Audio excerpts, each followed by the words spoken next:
I remember the first time watching this film in the late 90s on a double feature VHS that my mom had given prior approval for me to see. Standing in line at the library with tapes in hand, excited to watch what had already taken the entire nation by storm. Before Avatar and Blue Aliens and superhero movies, there was this box office behemoth. "I think you're old enough," was what she said at the library.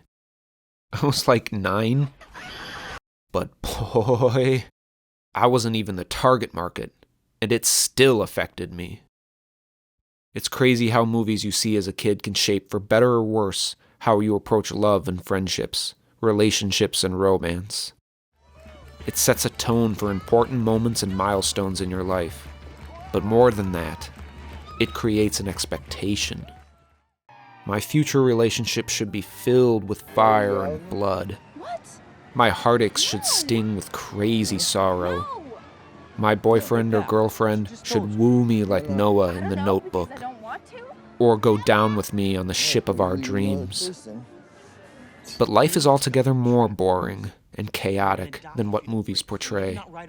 Cinema is a glass, a mirror that reflects our expectation of reality back to us, and we sit wide-eyed in theaters or at home, curled up in blankets as a kid, and hope to see our tomorrows reflected in today, on screen. So Titanic was a framework of how I would go on to view what passionate love and loss was, for better or worse. And rewatching it again as an adult, I think there's one moment that is more heartbreaking than any other. The real history of the ship is extremely fascinating and heartbreaking. So many things had to go wrong in succession for the ship to go down.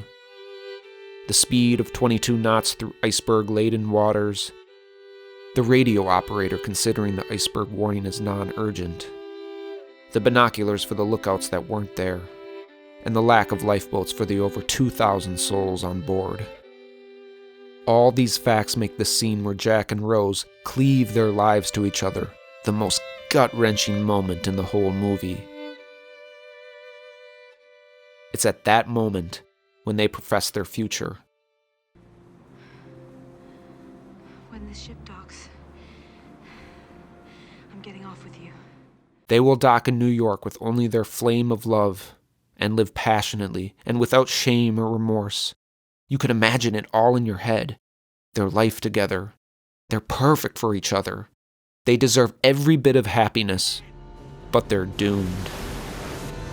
Dramatic irony is knowing what will happen, but being powerless to stop it. Knowing the future the characters don't. Seeing the iceberg from the start. Jack and Rose love each other. They pledge their hearts to each other on the cold Atlantic, and that's where it dies. Love reflected back to us in the still glass of a frozen ocean.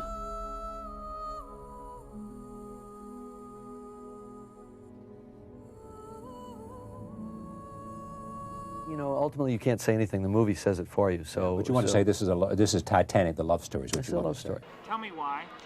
Well, because the first time I saw it, I really wanted to see it, and I left my boyfriend and saw it on my own. But it was so good, I had to see it with him the second time because it's so romantic, you know.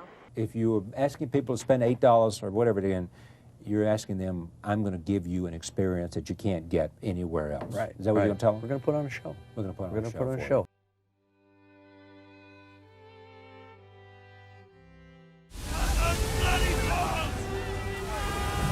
We're going to show you what it's like when a boat goes down. Yeah.